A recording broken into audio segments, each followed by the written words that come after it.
చెప్తే కూడా భయం లేకుండా అసలు ఈ కానీ వింటే నోరు తెరుస్తారు మీరు ఇన్ని అడిగిందే అని. ఎప్పుడు ఈ ఒక్క సంవత్సరం తర్వాత అక్క అంతకుముందు నేను పెద్ద పట్టించుకోలే. వీళ్ళు బెదిరించడానికి అన్నట్టు. ఇప్పుడు మీకు నచ్చకపోతే అసలు ఏదో మాట్లాడతాము అయిపోయింది. మాట్లాడిన తర్వాత కొద్ది రోజులు నచ్చేసి తర్వాత మీరు డబ్బులు తీసుకొని అవసరాలన్నీ అయిపోయి మీరు గెలిచేసినాక డబ్బులు అడిగితే నీ వల్ల చిన్నపిల్లకాయలు చిన్న చిన్న బిడ్డలు పెట్టుకొని ఉన్నాం మేము. ఇంకా నేను అసలు కొన్ని చెప్పకూడదు, తక్కువ అయిపోతా నేను చెప్తే. అమ్మ ఒక పక్క మొన్న అనింది చూడేమని, ఏందే ఫోన్ తీబాక అని అంటే, నువ్వు డబ్బులు నొక్కొని ఫోన్ తీయకపోతే డబ్బులు ఇచ్చేసి ఫోన్ తీబాక,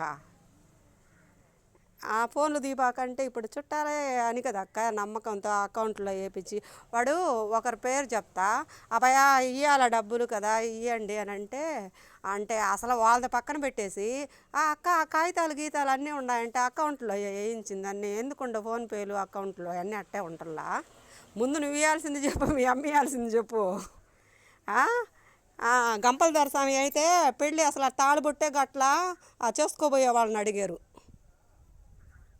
వాళ్ళ నాయన ఒప్పున్నాడు, గంపల దొరస్వామి బతికున్నాడు కదా, ఆ ఓడెవడో చేసుకునేవాడిని మీరు ఎట్ట అడుగుతారు. ఇప్పుడైతే వాళ్ళ కొడుకులు ఇరు. నేను అదే అడిగా వినాయక అక్క అయ్యి అసలు హలో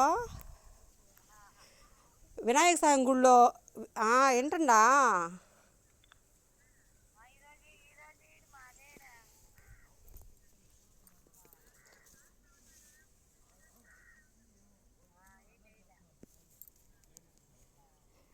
వినాయక స్వామి గుడి ఉంటుంది ఇక్కడ మా ఇళ్ళక్కడ విజయ గణపతి అని.